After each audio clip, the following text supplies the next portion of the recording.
Apparently, I've started streaming. Apparently. Let me check server setup. My mic working? Apparently, I've started streaming. Apparently. Okay. A conversation on Claude Code. Is this, secret sauce? Are we sure we want to? Okay. So let me. This is a server I built. This is on the stream. So I have the switch at the top. I have this motherboard. I have this whatever it's called, blah blah. Anyways, I have this case which I just bought, and I want to try to put. It has a room. It can actually fit a 5060 Ti in here, which I want to buy, and then put a 5060 Ti in here. But I want to set this case up. And then I actually... Where's the screwdriver? Guacamole. Oh, there it is. Okay, so I want to put this motherboard, because they're both mini ITX, in this case. And I think that's really it. I don't know if I want to move the cooler. I think I'm gonna move the cooler, and I think I'm just gonna have the cooler external for now. The cooler's in the back. I'm not actually gonna show it because it's way too much work. But I'm just gonna take apart this case for now.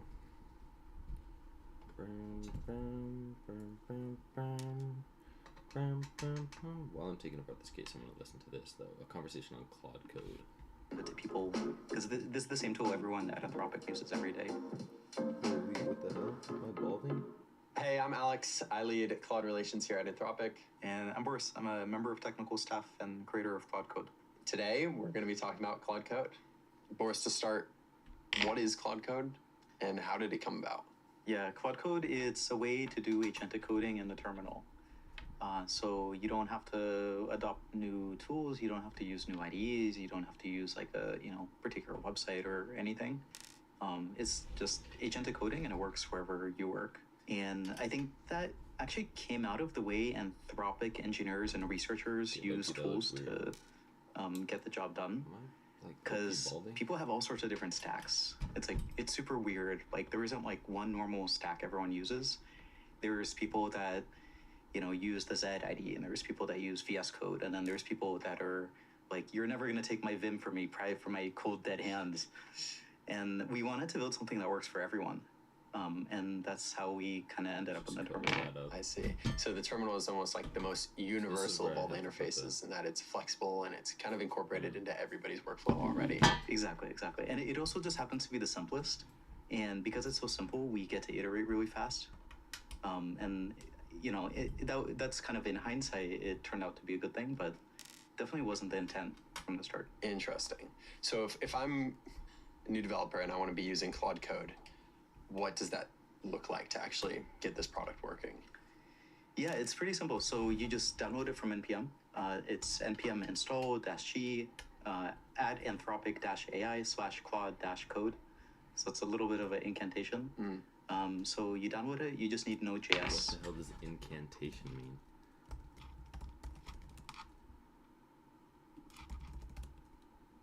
A series of words that is a magic spell or charm. Oh, okay. Your system, and a lot of people have that.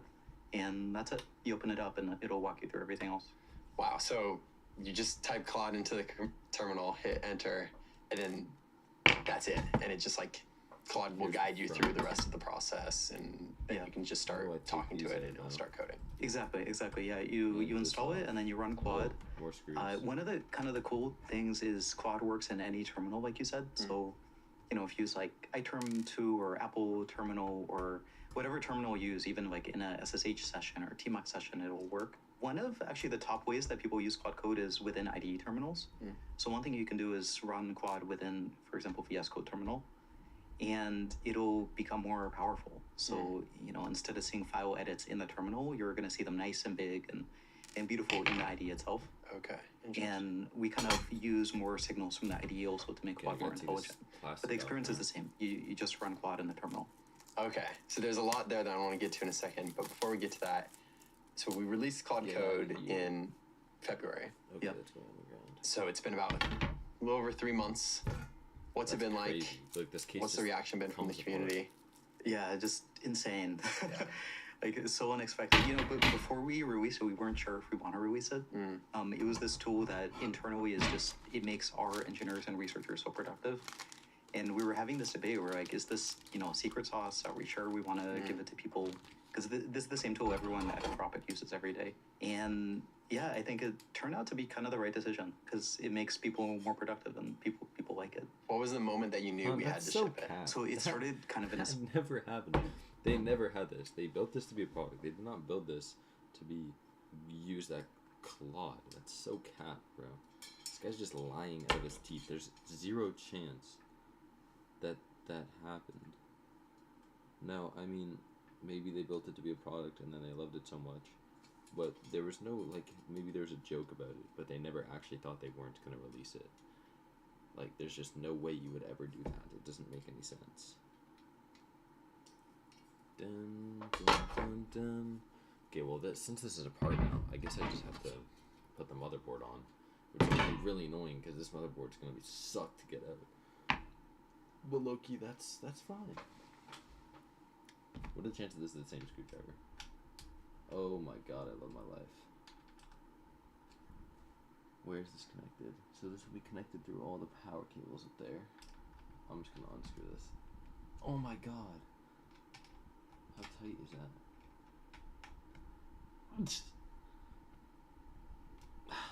Okay, I can't do that with the screwdriver. Time to bring out the big guns. It was just a few people in our core team using it. And then at some point we gave it to all Anthropic employees and there was this DAU chart. It's like the daily actives, just looking at employees, and it was vertical for like 3 days straight. Wow. And we were like, all right, this is crazy. This is a hit. And then at some point we gave it to a few people externally just to see, are we crazy? Is this useful? Yeah. And all of the feedback was just super positive. And I think it was pretty obvious. Okay, so it really took fire within Anthropic first, and then all the engineers, all the researchers were using it themselves, and that made it pretty obvious for us that we should put it out into the world as well. Yeah, and that's a big way that we develop this thing. Like Yeah. Claude Code is written using Claude Code. That's Yeah. almost all the code in Claude Code has been written and rewritten using Claude Code. And yeah, we're very big believers in dogfooding. It's so important because when you use a product that has obviously been dogfooded, you can feel it. And like in the products I use every day, I can feel like this is something that the team uses all the time and this is not. Mm-hmm. And yeah, we just wanted this to be one of those products that when you pick it up and try it, it's obvious a lot of love went into it. Mm-hmm. And it's something that we use ourselves. Who do you think is the ideal Claude Code customer right now? Like, who is using Claude Code? What type of person? What type of developer? Yeah, so I think the biggest thing is Claude Code is pretty expensive. Mm. So, Very if you're expensive. coding on the weekends, Insanely you can try it for a little bit. So, you get an API key and put in $5 and you can just try it. But if you want to use it for more serious work, it'll cost you, 50, 100, $200 a month, something like this. There's not a big range. It depends what you're using it for, but generally expect maybe like $50 a month. There's a lot of enterprises that are using it. So, if you're in a big company, it tends to be a really good fit. It's amazing at big code bases. Mm. There's no indexing step. There's no extra stuff to set up. You just run it and Oh, it works wait, out where of does the the box for SSD pretty much go? every big code base in any language. Mm. What's it on the this bottom of this? integration with Claude Max? Oh, it totally How does goes that to the work? bottom of that. So one thing that we found is when people were using API keys to pay for this, they were a little worried about their usage. Yeah. And they didn't use it as much as they wanted. So we shipped Claude Code as part of Claude Max. So you pay for the Max subscription. That's it's like $100 a month or $200 a month. You get to pick the price point, and there's different usage limits. Mm. And you get pretty much as much Claude Code as you want. And practically, you're not going to hit any rate limits. Take out Very all few these people for do. now. It's unlimited Claude Code. Wow. So unified between your Claude.ai and then your Claude Code accounts is just like this one subscription package. Exactly. Okay. So if I'm a developer and I'm using Claude Code and I have my code base that I'm working on my computer, Oh, this I get sucks into my already. terminal, I type Claude, hit enter. what happens Oh next? my god, this Yeah, is Claude such gets so to work. much. Okay. So it's gonna use tools. It's gonna go out and do its thing. It's gonna take many steps. Okay. So if you've only used, like coding assistants in IDEs before, and you're used to an experience where what the assistant does is it, completes the line or completes a few lines or something, it's not this at all. It's super duper agentic. So Claude will understand your query, and it's going to use all the tools at its disposal. So that's Bash, file editing, and so on, to explore the code base, read files, get the context it needs, and then edit files, make any changes that you want. Wow. So this is maybe like a new form factor of coding compared to like how we've been doing it for Holy the past posture. 20 or 30 years or so. Ignore mine. Yeah, Ignore that. for me, like my journey for coding goes way back. I've been coding for a while, but my grandpa was actually one of the first computer programmers in the Soviet Union back in like Oh wow. the 1940s or something. Wow. And he programmed using punch cards because programming like with software wasn't a thing yet. And what he would do is he would take these like big punch cards, and in the U.S. there was this like IBM thing that was sort of the ID of the time, and you would use that to program these paper punch cards, and that's how he programmed. And he would bring these home every night, and my mom would tell me stories growing up about how she would draw over these with crayons, and like for her that was Oh my part of God, I her just took off experience growing up. everything. This is so annoying. And since then, programming has evolved. So it was punch cards, and then we had kind of assembly, and then we had these first Oh my high-level God, languages. it's So, easier. COBOL and Fortran, and then we got in the 80s into like Java and these like typed languages and Haskell, and that was really exciting. I hate Java. And then in the 90s, we got into JavaScript and Python. So, these are interpreted languages that still give you a lot of safety. And I kind of think about the programming language and the experience of using the programming language as evolving in lockstep. Because around the time that Java started appearing, you saw, for example, the Eclipse IDE, and it had the first type of head features. Like you could type a character and then you get a drop down, and the IDE is like, do you mean this or this and this? And it was just incredible because as a human, you didn't have to read the Oh my code God, I anymore. still have And this so I in see here? this as the evolution. So this is What the hell? languages have sort of, I think, leveled out. Kind of all the modern languages belong to kind of similar families. There's like a few big families of languages, and they're pretty similar if you glance. But the experience is now really evolving, where now you don't have to deal with punch cards or assembly or even code. You deal with prompts, and the model figures out the coding part. And this is just hugely exciting to me as a programmer. I love that. We've gone from punch cards to prompts, basically. It's wrapped Yeah. around something. Well, I have a couple questions for you on that front later, but before we get into that, I want to talk a little bit on the model front. So up until just recently, Claude Code was powered mainly by Claude 3.7 Sonnet. So now with the Claude 4 models powering Claude Code under the hood, what has this unlocked, and where do you think we're headed? Yeah, maybe a couple months or so before the models came out, we started trying them out internally. And I just remember my jaw dropping at how much more capable it feels. Shut the hell up. So I think there's all these new use cases that are unlocked. Yay! When you're using Claude Code synchronously in a terminal, I think one of the big changes is Claude is just much better at following your instructions. And so you tell it to do something either in a prompt or in ClaudMD, and it'll tend to just do that and stick to it. And this is a big change because 3.7 was kind of a beast. It's an amazing coding model, but man, it's hard to steer. Yeah. Like you try to write tests and it would just like mock all your tests, and you're like, no, that's not what I mean. And usually you say that once or twice and it figures it out. But it was just so powerful that it was worth it. And I feel like now with this new generation of 4 models, you don't have to do that anymore. They typically do what you want the first shot. And Opus it feels like this next level above Sonnet, where not only does it understand my intent really well, but also it's able to one-shot a lot of things that previous models just couldn't. So, for example, I haven't written a unit test in months. Wow. Because Opus just writes my tests, and almost every time it'll one-shot it perfectly the first time. And this is pretty useful in a terminal. It makes it so it can be a little bit more hands-off, but I think one of the coolest use cases is running it in GitHub Actions and other environments where you can give a task and then the model will just go off and do its own thing. And when it comes back with the right result the first time, that feels amazing. So with GitHub Actions now, we can, within GitHub, at Claude, and then have it go off and work on the task in the background and then bring it back with a result in a new PR. Exactly. Okay. Yeah, you open up Claude in the terminal like normal, just run Claude, and then you run /install GitHub Action, and that'll walk you through this kind of install step. There's a few steps. It's all automatic. You just have to click a button or two, and it'll install the Quad app in your GitHub repo. And yeah, the experience is pretty cool. So in any issue, you can @mention Quad, just @Quad. I use it in PRs every day. A coworker will put up a pull request, and instead of asking them, hey, can you fix this thing? I'll just say, hey, @Quad, fix this thing, and it'll fix it. And instead of asking, can you write tests? And I always feel kind of guilty when I have to do that. Yeah. I'll just say, hey, @Quad, write tests. And it's just not a thing anymore. I mean, that feels incredible to me. Like, that is like an entirely new aspect of programming right there, where we can like basically pull in your always on demand programmer to go fix these issues for you, not even on your computer, but operating in background. Yeah, and I think it's the beginning of interacting with a model like you would with a fellow programmer. So instead of mentioning, a coworker, I would mention Quad. How does this change software engineering when we move into that model? We're managing all these Claude codes in the background. I think there's a bit of a mental shift that has to happen where some people really love controlling the code. And, like if you're used to handwriting code, I think now the industry is shifting to a place where you're orchestrating agents that write your code. And it's more about reviewing code than handwriting code. And yeah, I think people have to kind of deal with this transition. And I think as a programmer, it's incredibly exciting because you can do so much more, so much faster. Right. And there's still some stuff where I'll have to dip down and kind of handwrite code, but now I kind of dread it because Quad is just so good at it.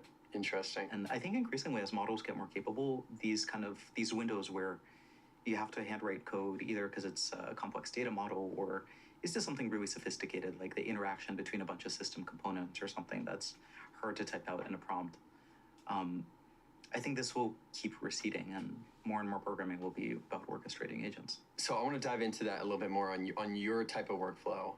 So how are you currently using the combination of all these things, from like the IDE integration to just Claude code as it is in the terminal to these background actions in GitHub? Yeah, I think there's two kinds of work that I do. Some things are really easy. So for example, writing some tests or making a little bug fix or something. And usually I'll ask Quad to do it in GitHub issues. Or the other thing I'll do is I have a couple Quads running in parallel. Usually I have a couple checkouts of our code base. And so in one of these terminal tabs, I'll ask Quad to, do something. I'll hit Shift Enter to enter into auto accept mode. And then I'll come back in a few minutes and I'll get a terminal notification when Quad is done. Oh, wow. Look at this. There's a second kind of work where you have to be a little bit more involved. And I think this is still the majority of engineering. You might realize this doesn't make any sense, because where the hell am I gonna put this? This is bigger than the case. This is literally bigger than the case by like a lot.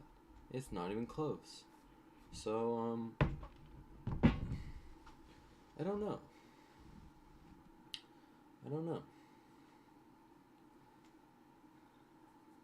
Yeah, I need to buy a new cooler, but the problem is I also need to buy a new CPU. Because there's no small enough cooler that would cool the CPU, because this is a Ryzen 9 7900X. It's not as powerful. It's not packs a punch. So yeah. I mean, I could just run without a cooler. How long can you run without a cooler? Probably not very long, right? Probably very short. I do have 96 gigabytes of RAM right here. Yeah, there's no way you can run with a cooler. Honestly, modular power supplies are overrated. I kind of like the unmodular ones. I kind of like the non-modular, because, like, they're just cheaper, and, like, you can just stuff the cable somewhere and never see them again. It's just not that deep.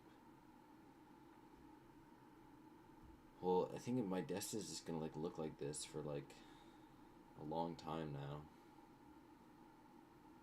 Because I have to wait for a new cooler. I mean, I have a cooler I could find somewhere, but it's not gonna fit. It needs to be smaller than that. That's so small.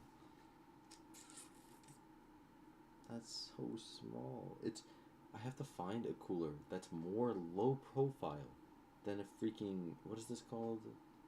Radiator thingy? I don't know. How am I supposed to do that? I mean, either way, I guess I'll unscrew it and put it in later. I guess this doesn't really make sense to have this cooler on here. Ripped like $200 for the cooler. I guess. Kind of tragic, but that's just how it be, I guess. It's a really nice cooler too. I mean, it's not really nice, but it's nice enough, you know.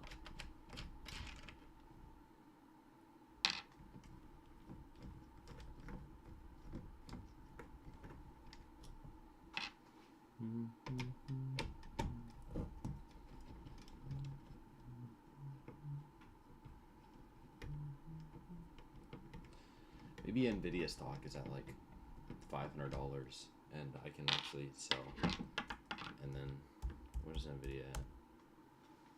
I mean, it's honestly not that bad. It's down 1%. Or this is NVDU, which is like 2x leverage fund.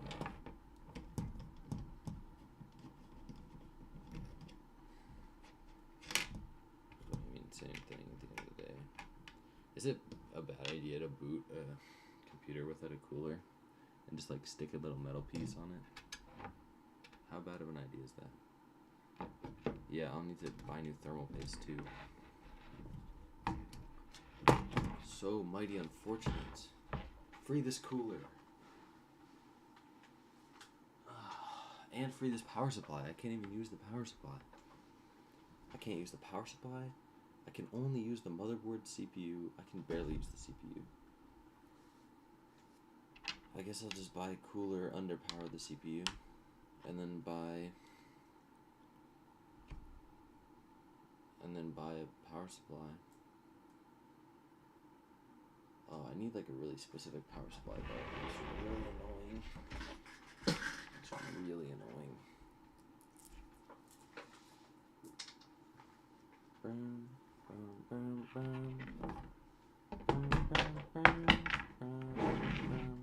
Because for these cases, you need like, I'm trying to find it.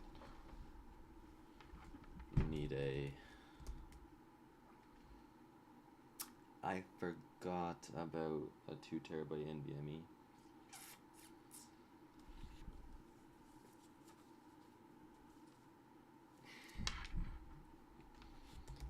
Oh, I forgot to increase the refresh rate. It's fine. But I need Geek. What was it called? An ADR or something? Power supply. What are these? Flex ATX. That's what it's called.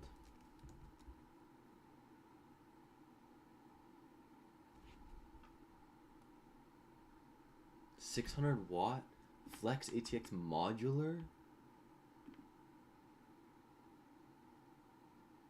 That's sick. What the hell? I need this. Okay, I'm gonna. I don't really want to buy from Geek again though. Buy Amazon. Flex ATX.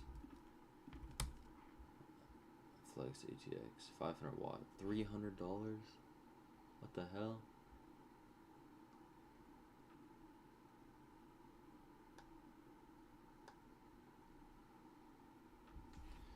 I think 500 watts is enough. I don't even know, man. 400 watt? No, I can't do 300. I need a Flex ATX though. 350, 300. 500 watt isn't bad. Is that enough? Is that even enough?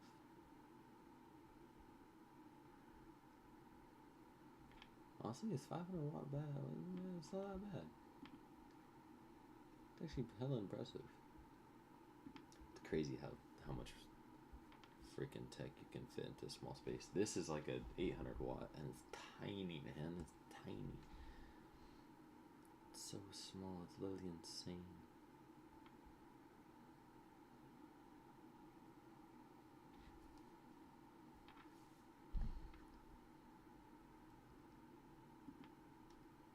Okay, honestly, this one looks pretty good. This is Amazon.ca, right? This one's kind of broken.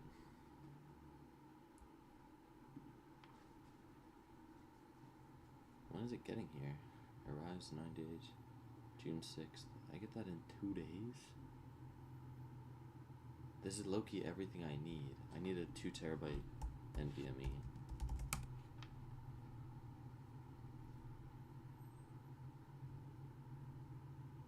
I should probably buy that off Newegg. But also this cooler is arguably pretty doggy doo-doo. It says 145 watt.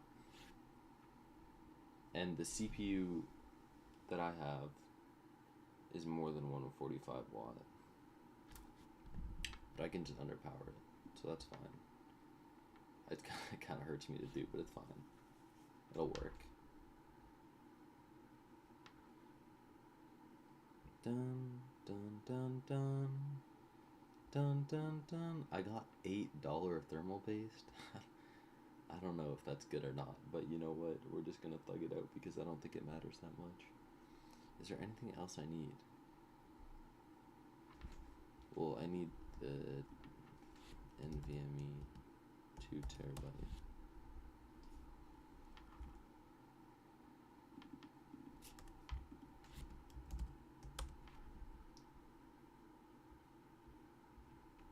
How are they cheaper on Amazon than Newegg? Oh, there's one for $145. It's not. It's pretty good.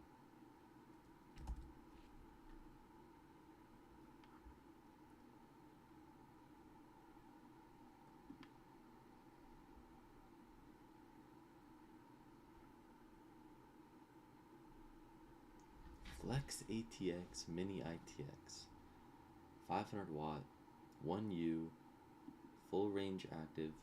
Why is this such a good deal?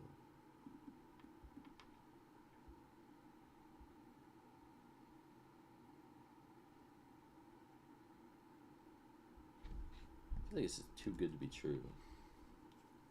It's kind of scary.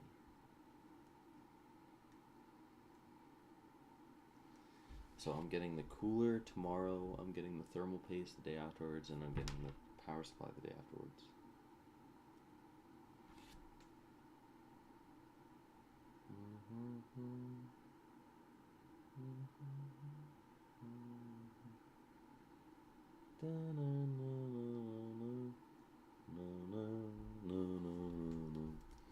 But then I still need the stupid GPU.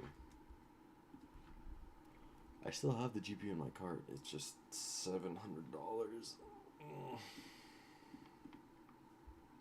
Okay, Loki, I think I'm gonna just buy this. Because I'm pretty sure this works. Pretty sure. 47mm, low profile CPU cooler. What's the lowest profile CPU cooler I can get? Maybe there's one for more than 145 watts.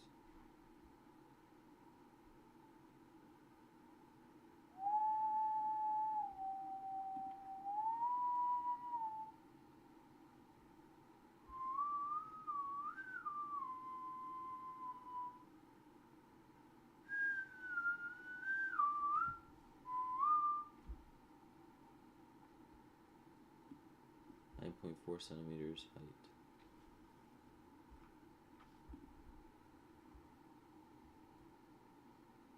What is this? 47mm height? How is that possible?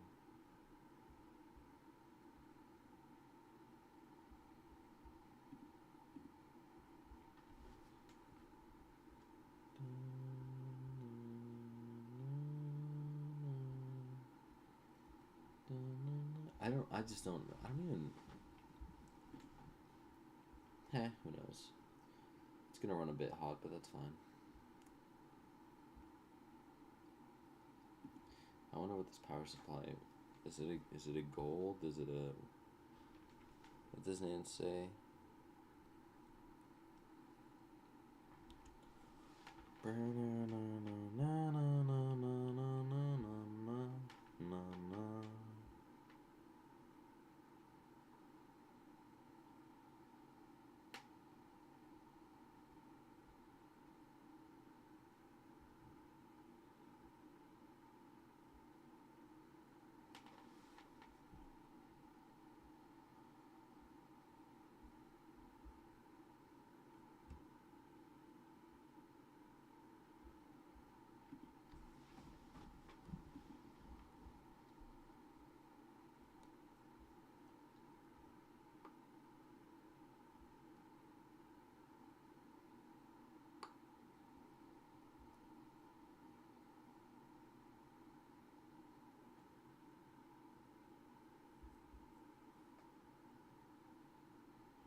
$100 for a PSU. Come on.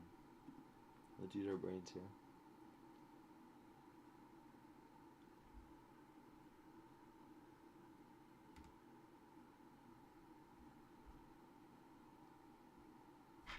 I don't know, I think I'm just gonna buy it. What's the worst that could happen?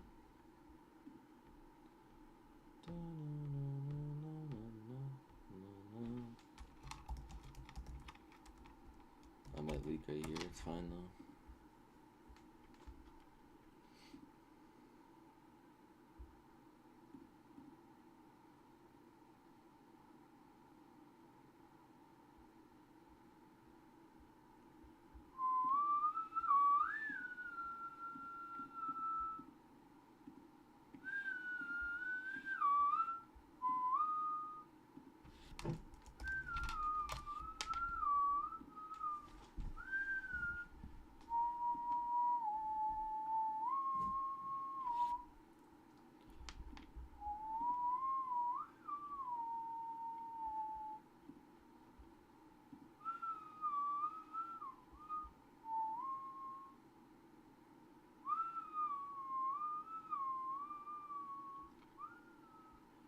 Do I have Prime?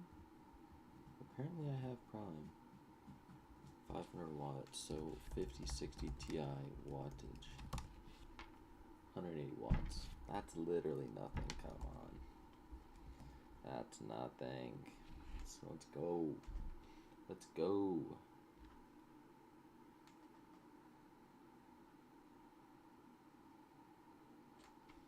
How has it only been 30 minutes? Time passes slower when you're streaming.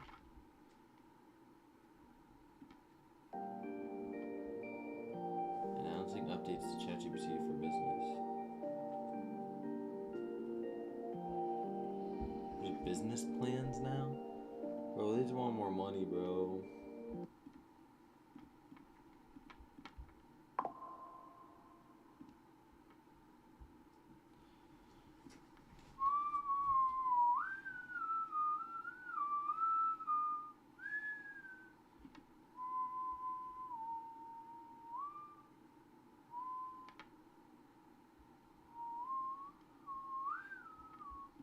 Are they back in stock?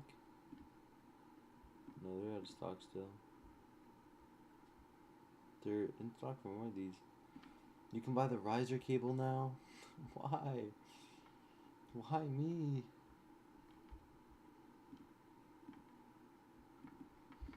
Okay, low-key 30 minutes.